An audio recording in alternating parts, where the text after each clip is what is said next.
You can't. Okay. I want to welcome the members and staff and guests to the May meeting of the Board of the Dormitory Authority. It's good to have you all here. I always talk about the beauty of that view, and I'll do it again today. It is just gorgeous out there. Take a good look. It's worth spending a few minutes. We have the opportunity to have an important and possibly a brief meeting today, but we'll see how that all works out. We have one executive session that will be in two parts, and I'm looking forward to that. So we'll get right to the business at hand now. Item number one on the agenda, the approval of the minutes of the April 10 board meeting. Are there corrections for those minutes or comments on them? Hearing none, may I have a motion, please? Thank you very much, John. Is there a second? Gerard, thank you. All in favor, please indicate with aye. Aye. The motion carries unanimously. Second agenda item is the Finance Committee report. Mr. Chairman. Thank you, Mr. Chair. Finance Committee met actually a few moments ago across the hall. After adopting the meeting minutes from the April term, we advanced and discussed that PIT sales tax offering that we'll be discussing shortly. And after some discussion and a very nice presentation by Matt, the Finance Committee recommends that it be approved at today's full board meeting. That concludes my report, Mr. Chair. Okay. Thank you. Thank you, Jerry. Are there questions from Jerry before we move to the credit summary itself? Okay. Hearing none, then we're going to move to the third agenda item, which is a single approval and its resolution. We've got two lawyers and Matt Bergen at the head of the table. Not a problem. Good morning. We're hyper-headed here. Yeah.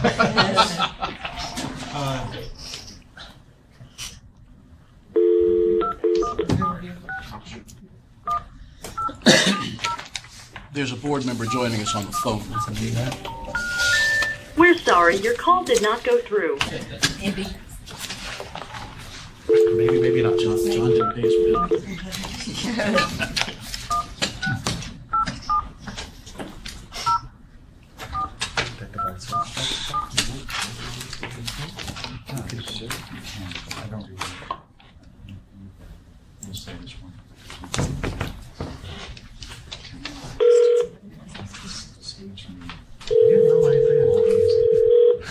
I have to get one, folks.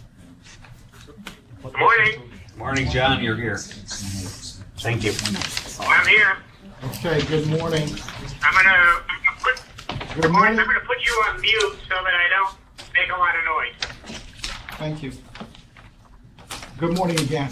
Behind tab 3 is the Sales Tax Revenue Bond Program / Personal Income Tax Revenue Bond Program Single Approval Transaction Summary with Bond Counsel Cam Wong, Esquire, Hawkins, Delfield, and Wood, and Robert James of Golden Holly James and Matthew Bergen presenting.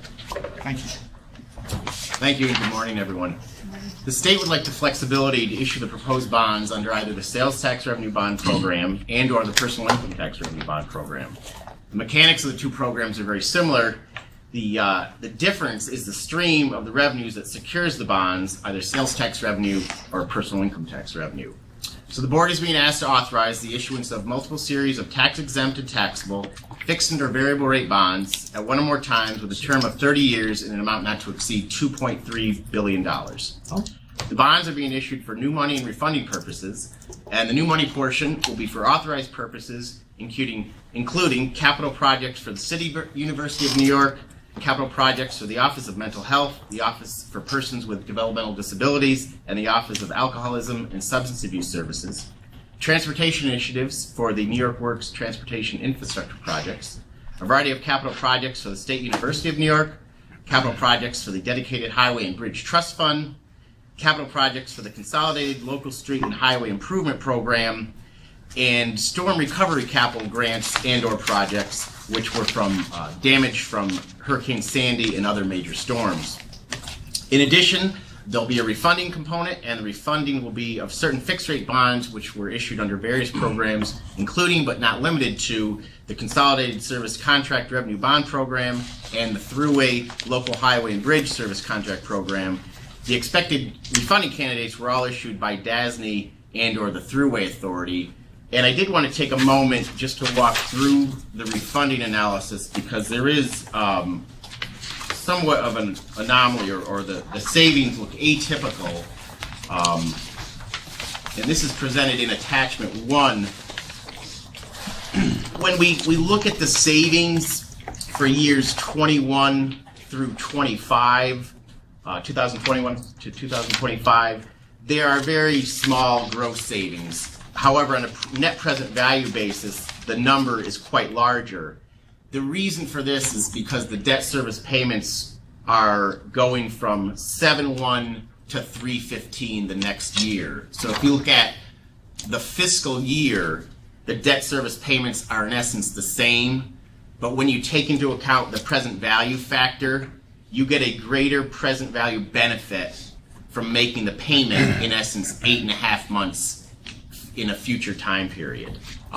So that is why the net present value savings are much higher in those years. When you look at the 2026, the prior debt service is being pushed from 7/1 back to 3/15. So on the state's fiscal year, it is going from 7/1/26 back to 3/15/26. However, that pushes it back into the prior state fiscal year, and that's why the refunding debt service is 0 and the gross savings are $8.6 million. So I just wanted to touch on that refunding analysis.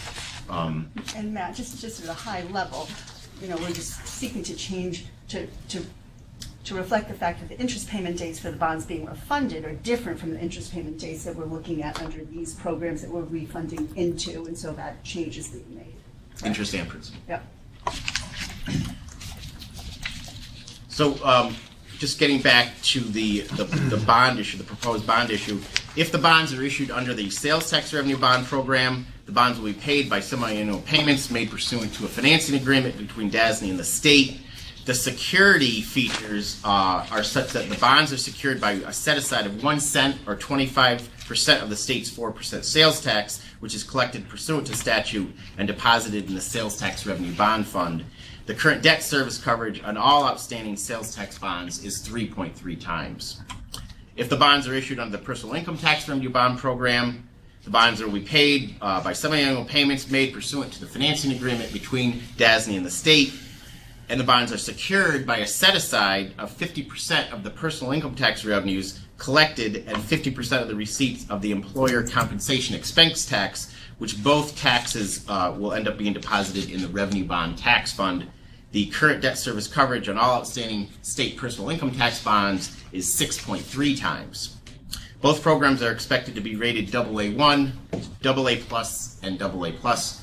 Mr. Chairman, I'd like to turn the presentation over now to Cam. Thank you, Matt. I'm not going to repeat what Matt went over. I'm just going to touch on some highlights. I think there's a statutory funds that Matt mentioned, into which the PIT revenues and also the sales tax revenues are deposited. Appropriations are needed by the state legislature in order to make debt service on the PIT bonds or the sales tax bonds. Just some highlights. There was statutory cap on the amount of sales tax bonds and PIT bonds that can be issued. And there were also statutory cap on each program that can be financed, and they vary from program to program. For instance, SUNY has its own cap, CUNY has its own cap, etc. So when we undertake a financing, we look at to make sure that none of the bond caps are exceeded, and we work with DOB on that. The other thing that Matt alluded to is under the bond resolution, there must be, in order to issue additional bonds, the coverage must be at least 2 times the expected debt service. And as Matt mentioned, there's sufficient coverage, 3.3 for sales tax and 6.3 for PIT at the current moment. The other thing we look at when we pass on the validity and enforceability of the bonds is the federal tax exemption requirements. So under federal tax law, there is a limit on the amount of proceeds that can be used to finance what we call private activity. Private activity arises when there is an arrangement with a private corporation, such as IBM or General Motors. And under the federal tax law, there is a limit of $15 million per tax-exempt bond issue. That's why in the authorization, in addition to authorizing tax-exempt bonds, federal taxable bonds also issued, because sometimes when we do the analysis, we find out that there's too much private activity and we cannot finance it entirely with tax-exempt bonds. So in that case, we will issue federally taxable bonds. But the private activity doesn't impact the state cap, does it? No, it's just the federal, if we issue as taxable bonds, that will count towards the state cap. Because it's still, there's not a separate federal, taxable cap for the state. They both come under one cap. Whether it's tax exempt or taxable, there's one state cap. Even though the state has no real connection to the private activity bond, though, except using the percentage. I mean, the state doesn't really guarantee or do it. With the private activity bond is really just between the private entity and. Right? No. What happens is that sometimes, for instance, if we finance, a student facility, a building, that building might have some research going on with some private entity. Oh, okay. It's like a blend. Yes, correct. Okay. That's what we look at. Okay. Thank you. I pass it on to Robert, who will cover the bond resolution. Sure. Good morning, everyone. As Matt and Cam both stated, you have supplemental resolutions before you for consideration, and they call for a total amount of bonds to be issued under each respective resolution to reduce the bonds that can be issued under the other resolution. And so the PIT and sales tax bond programs have very similar mechanics, so I'll just describe the mechanics in general. So pursuant to the supplemental resolutions, the bonds may be issued in one or more series or subseries at one or more times in an aggregate principal amount not to exceed $2.3 billion.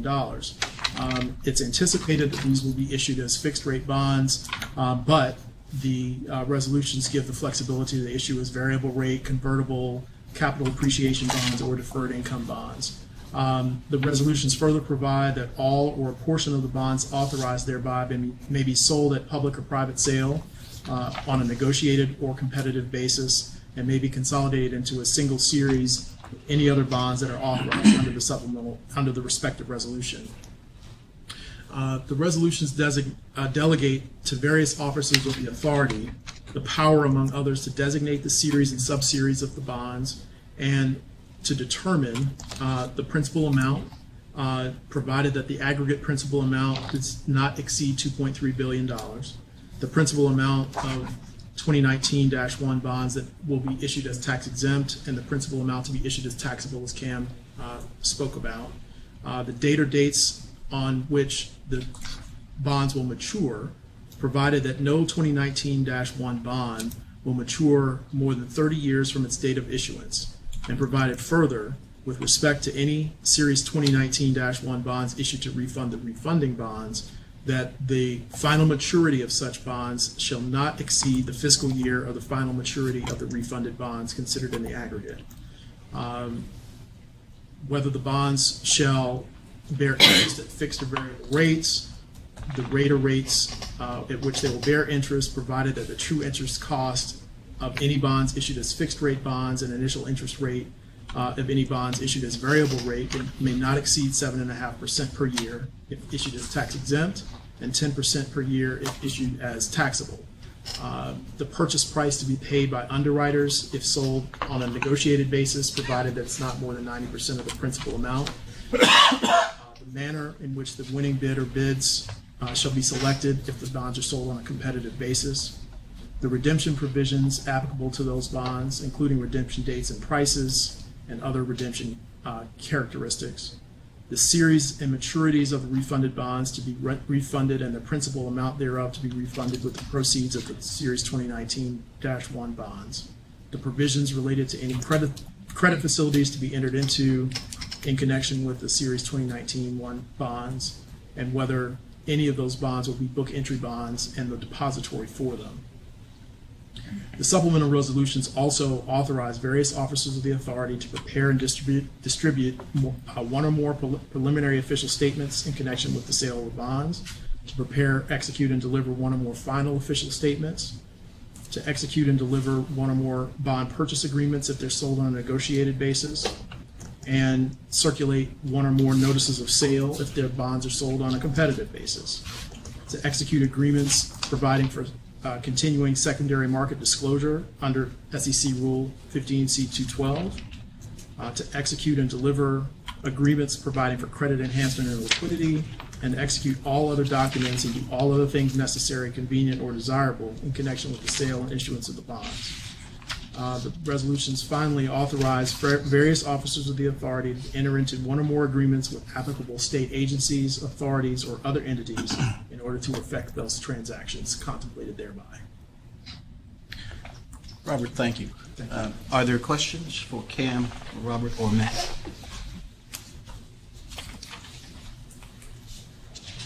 Hearing none, may I have a motion, please, to approve the transaction? Thank you, Wellington. Is there a second? Thank you very much, Beryl. All in favor, please indicate with aye. Aye. So there are none opposed. The motion carries unanimously. Thank you all very much. Thank you.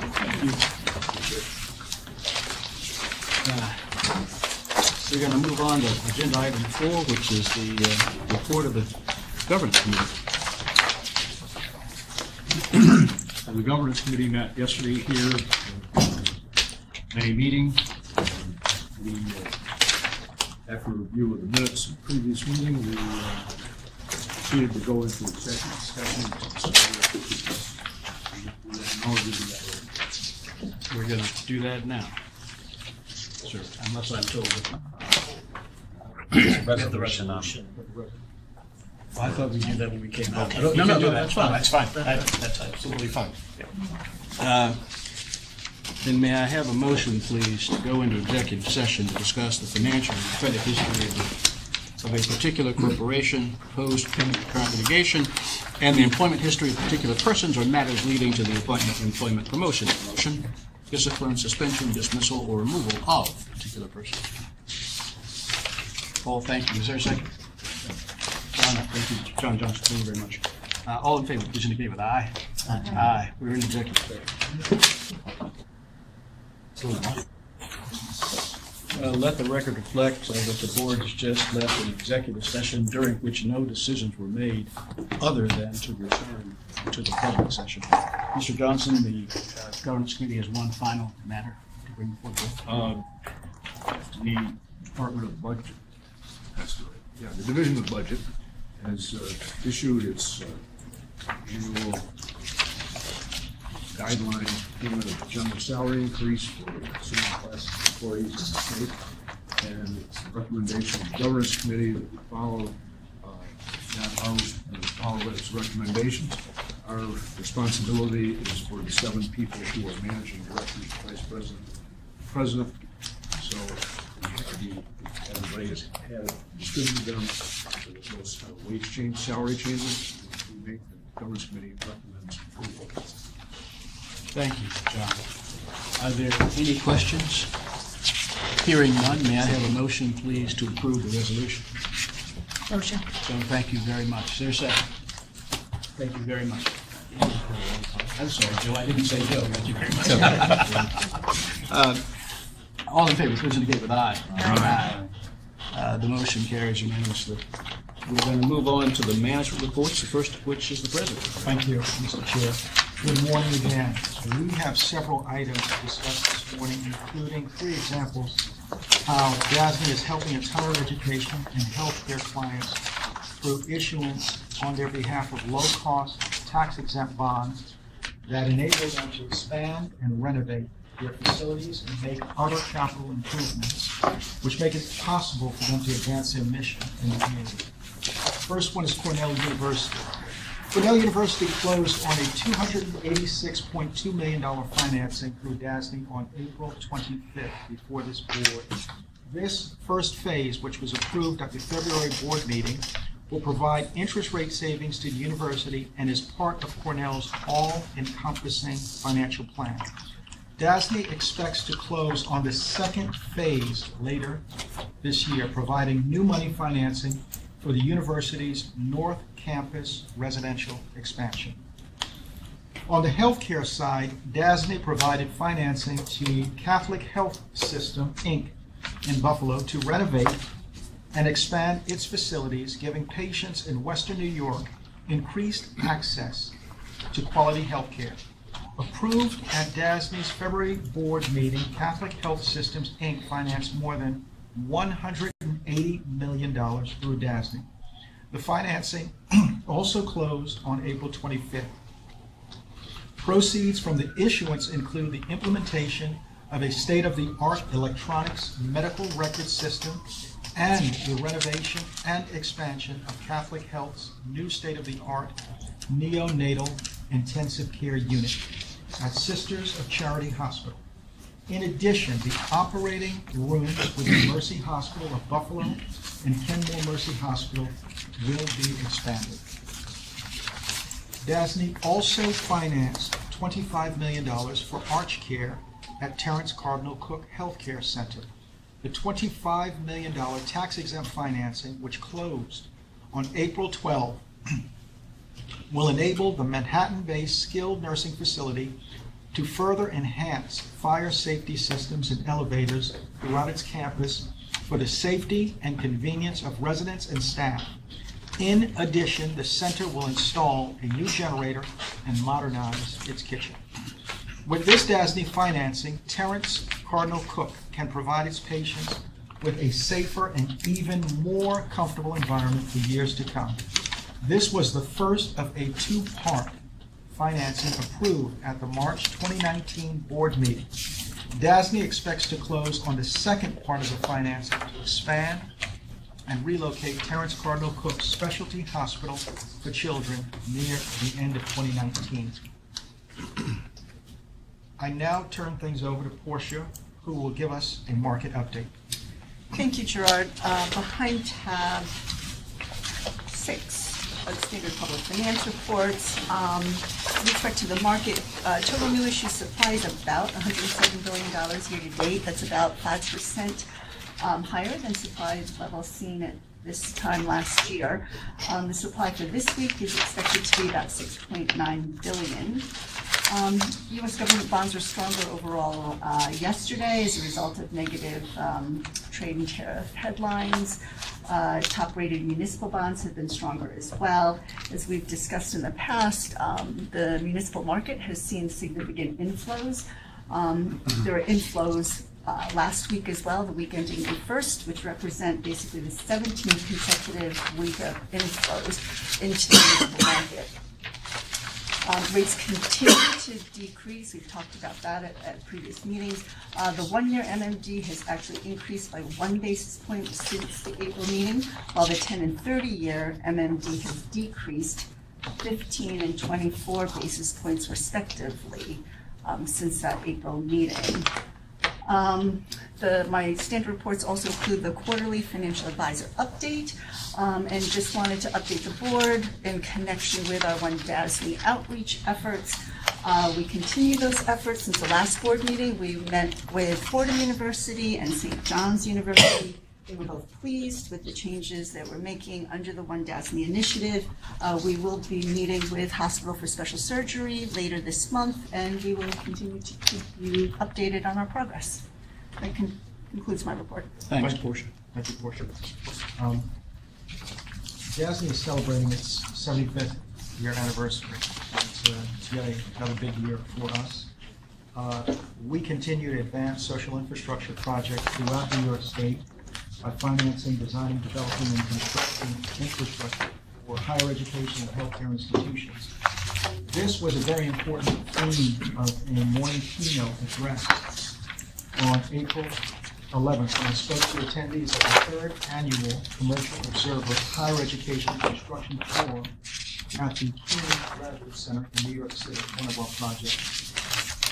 We also spoke about how DASNY is supporting Governor Cuomo's groundbreaking life sciences initiative by advancing the growth of a new world-class research cluster that stretches from northern Manhattan down to Brooklyn. I also discussed that in the near future, additional life sciences projects will be expanding in the capital region. Finally, I'd like to update each of you on Steve, the construction division, and myself have had continuous dialogue with one of our largest client relationships partners, and that is CUNY, the CUNY system. We've been looking at ways to do more. CUNY is looking to move more or all of its work to DASNY. With that, we have looked very aggressively at our headcount and are looking to really grow our capacity in that space because we're going to do a lot more work for them. So right now, we have identified 3 dedicated individuals who will support the downstate construction team, all right, for the CUNY project. And that's a start. That's a start. That's not an end. But obviously, we have constraints, as does everyone else. And so we have held off on bringing in people until we can begin to understand the overall head count. And we have people who are leaving. We have succession planning in place. But we really want to make sure that as we continue to get a very large number of projects from CUNY, we have the capacity to get them done. Steve can give you more insight on that. So with that, I will turn it over to Steve. Thank you. Behind tab 7 are the 3 construction division reports. On the cover of the construction projects report are photographs of a recently completed Hudson Valley pump house project for the New York State Department of Environmental Conservation. This project is the result of the New York Works program, which was legislated back in 2012. The project budget for this specific project was $6.1 million, and the scope was the replacement of the flood control pumping systems with improvements to each pump station site, including asbestos abatement, site work, new roadways, parking lots, fencing and gating systems, as well as site utility upgrades. And each pump station is upgraded with new roofing, windows, louvers, roof-mounted equipment, electrical distribution systems, mobile generators, sump pumps and drainage piping, control wiring and control systems. Design started in August of 2012. It completed in October of 2015. O'Brien and Gear was the design lead on the project. Construction started in August of 2012 and completed this past January with CFI Construction as our general contractor. The project consisted of 5 separate pump stations located from Herkimer along the Mohawk River down along the Hudson River to Kingston. Each of those pump stations was upgraded, and really the reason for this construction and this upgrade project really is to control the overflow of water during storm systems along the thruway system. On page 10 of that same report are our fiscal year 2018-19 construction expenditures. The prior year fiscal year to date was $856 million. The current fiscal year to date is $705 million, with a delta of $151 million. As far as program and project updates, I'll start with NYCHA. We are nearing the end of this program, $100 million program. 75 of the 78 security projects have been completed and turned over to NYCHA. 35 of 41 development appliance installations have been completed. The 6 that are not complete are new projects that were provided to DASNY since the fall of 2018. And on the quality of life side, we have 8 projects complete, 21 projects in construction, and the balance of those projects are either completed or near completion in the design phase. On Gozer, DASNY met with Gozer last week to discuss the results of our efforts to provide updated scheduling and budget information for all Gozer program projects. Gozer will use the information to determine the direction of the projects that are either exceeding their authorized budgets or are scheduled to complete beyond the September 2022 program completion date. In the meantime, projects continue to advance through design and into construction. On the SUNY front, next week we begin our summer program at a number of campuses. As of today, there's 34 projects worth $61.2 million, although there's still talk of an additional one or two. In addition to that, there's 3 capital projects valued at $70.2 million that will begin next week as well. And on the completion side of things, there's 4 capital projects that are completing within the next couple of months for occupancy in the fall of this year. South Beach Psych Center, progress continues on the facility, which now has a substantial completion date of October 2019. Building enclosure has been established, and all interior activities, including framing, sheetrocking, MEP system installation, and finish work is advancing. We are meeting with OMH tomorrow on site for our next executive session that includes DASNY, OMH, the general contractor, and our construction manager. On FIT, the schematic redesign has been completed and delivered to FIT for consideration. Associated cost estimating has been performed to analyze the redesign efforts versus the project's hard construction cost budget. We're awaiting FIT's direction on the project, and our next meeting with them is scheduled for next Thursday, May 16th. On the DOH Life Sciences Lab, DASNY continues to work through contract and RFQ updates for the re-release of the RFQ anticipated in mid-May. We've also reached out to the design and construction community to discuss the project and learn of any approaches we should be employing prior to the RFQ release. And lastly, on projects, the Mid-Hudson Forensic Hospital project for OMH. We will be providing design and construction services to OMH on their new Mid-Hudson Forensic Hospital. The project will be a new build and a replacement for their existing campus. We have scheduled a kickoff meeting with OMH at the site on May 21st. Just a couple of other quick items. We have student interns on their way for a number of project sites across the state. They'll begin their summer internships in late May for us. DASNY, SUNY, and NYSERDA conducted a 2-day project kickoff meeting at SUNY Oneonta this past Monday and Tuesday. For the design build shortlisted teams, there's 4 of them. The project is the renovation of Ford Hall, which will incorporate net zero energy approaches into the design and construction. There's a groundbreaking tomorrow at SUNY Poly in Utica for the new net zero carbon ready residence hall scheduled to open in the fall of 2020. I think, Gerard, you going to that? Yes, I am. Yes, he is. All right. And Right on last, his bushy tail, too. bring your chest waders. The mud is pretty deep out there, I hear. The mud is, really? Yeah. Shoes. Do not wear your dress shoes. Okay, all right, I better go home and get my shoes. Boots. And lastly, there's an MWBE outreach event scheduled at RIT later this month. That concludes my report. Thanks, Steve. Thanks very much. Are there questions for Steve? Thank you, Steve.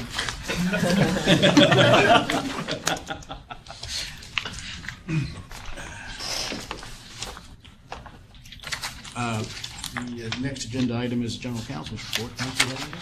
Thank you, Mr. Chairman. The activities of council office are reflected in the materials that are before the board. The only update I'll add is on the June 19th meeting, that it's going to be an extensive meeting. We'll be, in addition to the audit committee meeting, to speak with KPMG about the results. The board will approve the annual audit. The board will also approve our annual ABO filing, our procurement contracts report, and the bond sales and TELP report, as well as Kim's annual investment report. So it'll be An extensive meeting. a lengthy meeting.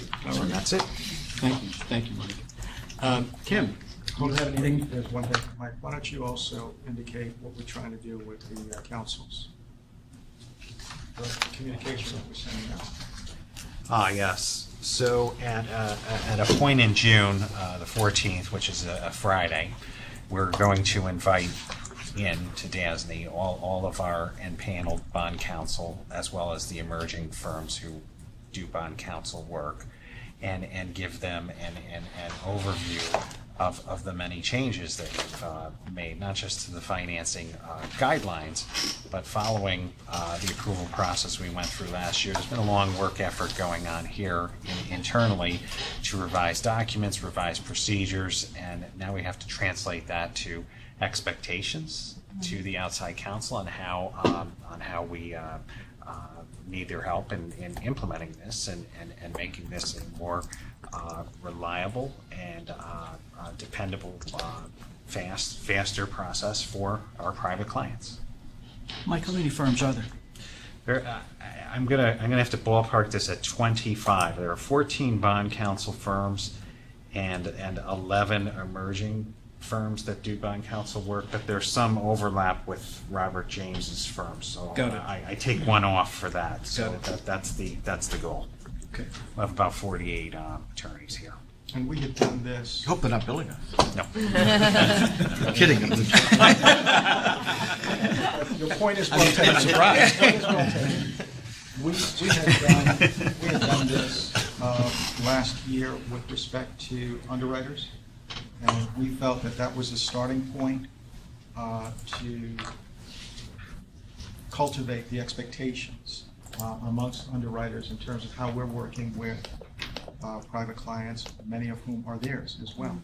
And so that is the genesis of our continuation in terms of going out and talking to higher education and healthcare clients about process efficiency, risk management, time and cost of capital. Those are very important.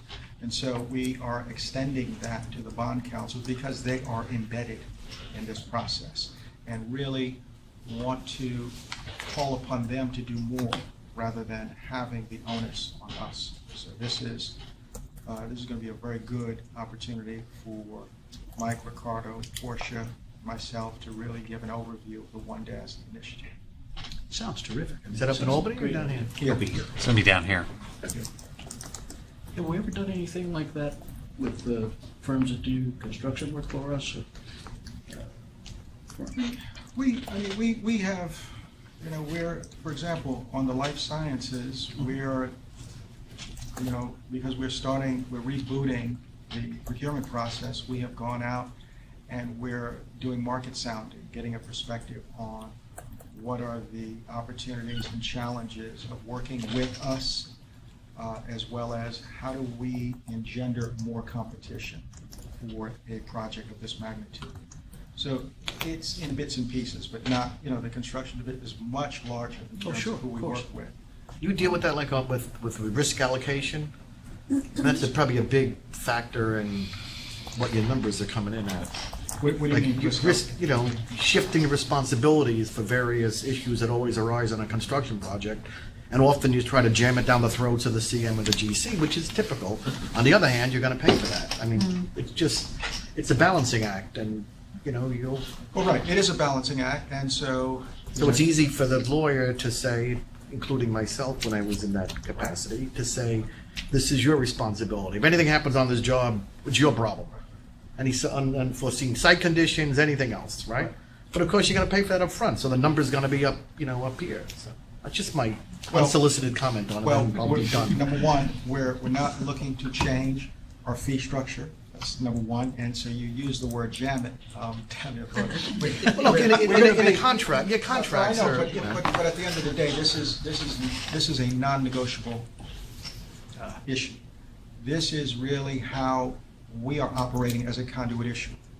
And in many respects, that there are legacy processes that we've shared with each of you that we have assume responsibility for, that they should be executing on. So that's really what we're saying to them. And we're compensating them for that. So it's not a big leap. It's really how they interact with the client as opposed to doing the work that they are doing and then saying, okay, DASNY, you go talk to the client, right? They should be communicating with them directly as opposed to us being the middle person. Is that a good summary? That's a good summary. Yes. Do you have anything else? Pay for that. Sure. Al, just to answer your question on the construction side. Yes. These are all impaneled firms that they're bringing in versus construction where we don't have an empanelment of construction companies, right? We invite everybody to bid, every opportunity. That said, on the term side, we do often meet with our groups of term consultants.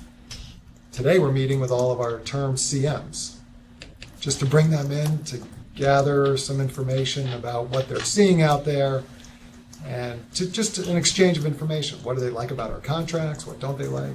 So on the construction side, it's very different. Very different. What about the lawyers that you use on the construction side? I mean, are they impaneled? Are they? Yeah.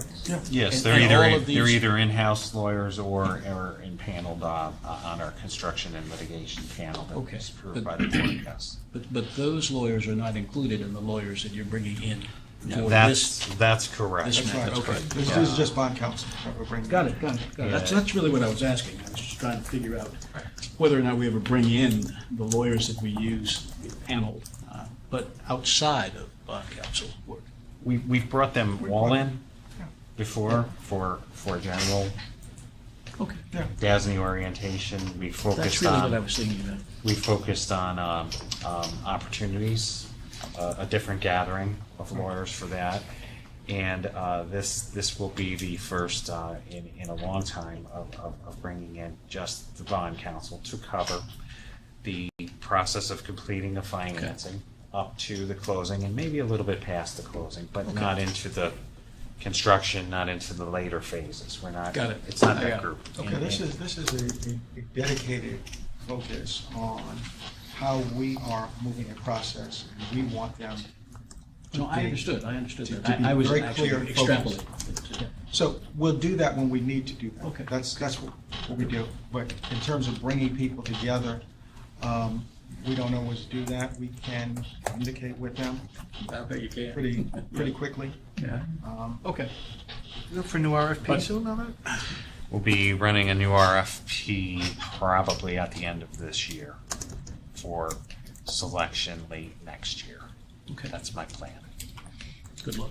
But to Jerry's point, when they do things like the market sounding that he was talking about with the DOH lab, the issues of risk allocation within our standard contracts, within our boilerplate, is always a topic of discussion. That's right. And that is, you have to find the middle ground there, where you're not killing the price, but making sure You're sort of that- paying up front. Yeah. And you don't know if you're going to need it or not. Yeah. It's sort of a risk, just what it is, the risk allocation. You're done. I am done. Yes. Okay. Thank you. Ken, do you want to augment, supplement your report, your written report? Thank you, Al. I don't have anything to add to the written materials. Okay. Is there any further business then to come before the members today? Any questions that anybody wants to raise? There being none, may I have a motion, please, to adjourn? Gerard, thank you. Thank you very much, Paul. For the second. All in favor, please indicate with aye. Aye. Aye. We are adjourned.